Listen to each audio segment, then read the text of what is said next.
Hello, Jordan here from Artisan Electrics. Welcome back to the channel. I hope you're doing okay out there. So today I've got a bit of fault finding for you, and I know how people love a bit of fault finding. So hit a thumbs up, subscribe to the channel if you haven't done so already, and hit the notification bell so that you don't miss out. So today, basically, the customer called me, emailed me late last night. She said all the sockets in the kitchen are not working and help, basically. So she emailed me last night, I got the email this morning, then she called me and said, can you come out and have a look at it? So I ran her through the standard things that I always run the customers through with first. Maybe it's useful for you to know. So I always advise over the phone for them to do a set of things, because sometimes it's a simple fault that can be rectified over the phone. So that saves them money, saves me going out there for a simple problem. Basically, what I advise them to do always is just turn off all the circuit breakers one by one, including the RCD, and then turn them all back on again one by one.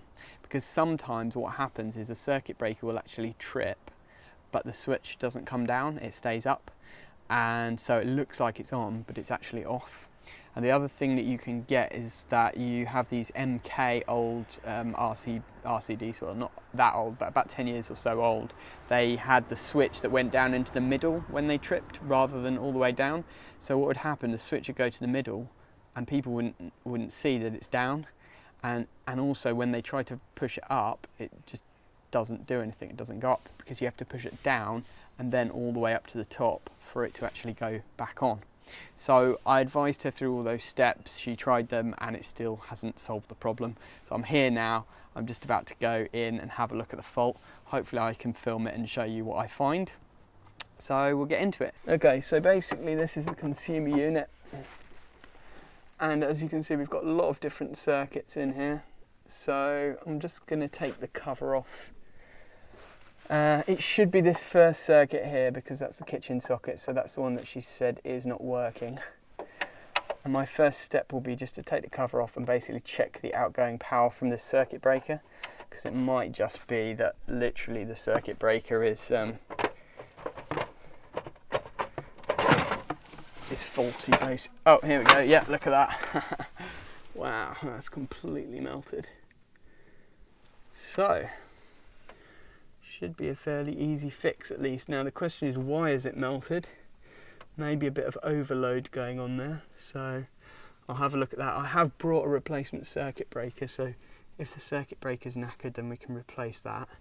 But it looks like I'm going to have to cut that burnt wiring off and re-terminate it basically, and then that should do the trick hopefully. So just to show you this here, like, I just went to test it basically, and you can see it's arcing basically. Really dodgy.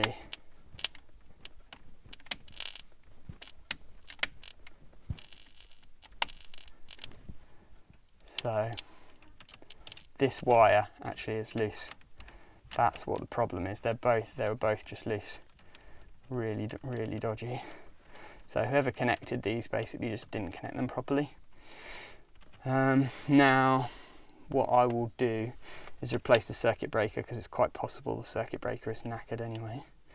I've got a spare one, but yeah, definitely need to sort that out. So we'll pop this off like so, and then cut out the old bit of wire, and that's really melted. Look at that, it's completely bubbled up. I've never seen one that bad before actually, that sort of bubbled in such a way. But yeah, you get that replaced, cut the old bit of wire out, and that should do the trick. So I've taken the wires out of the terminals, and you can see that there is just completely bubbled up and melted. This one's not too bad. So the circuit breakers, the good thing about these, with these Hager ones, is that you can actually remove them by just sliding out the lever underneath. See that lever that comes all the way down? It comes down far enough that you can actually remove it without having to disconnect the whole bus bar. It's one of the things that I love about the Hager breakers, because it means you don't have to sort of necessarily turn the whole house off if you don't want to. Now for safety purposes I'm just going to do it anyway because I can, but that is one of the advantages of the Hager breakers.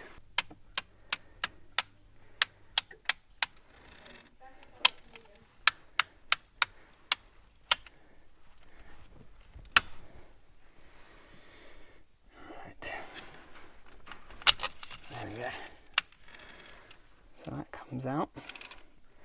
That terminal is a little bit melted anyway, so definitely could do with a new breaker. So we'll get a new breaker on there.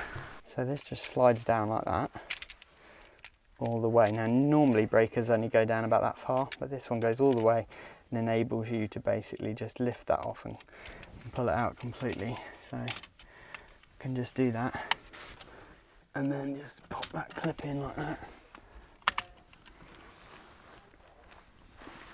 Make sure it clicks and it's in place. So let's see if we've got any slack on these. Obviously need to cut this burnt bit off like so. That's horrible. This one is not too bad, so I'm just going to strip this back a little bit further and it should be fine for that one. What I might do is just double these up like so.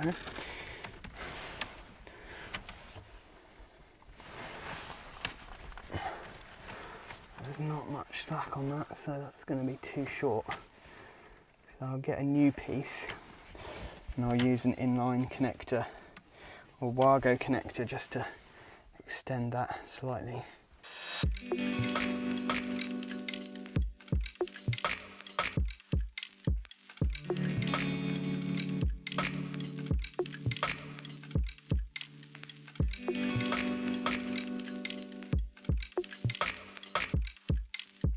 So that was it, all done, and yeah, it was quite an easy one, that, quite a nice change. They're usually a lot more complicated than that.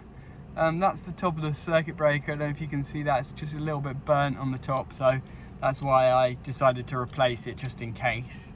But I have recommended to the customer to do a fully ICR on the property because according to the label on the consumer unit, it was due in 2017 anyway.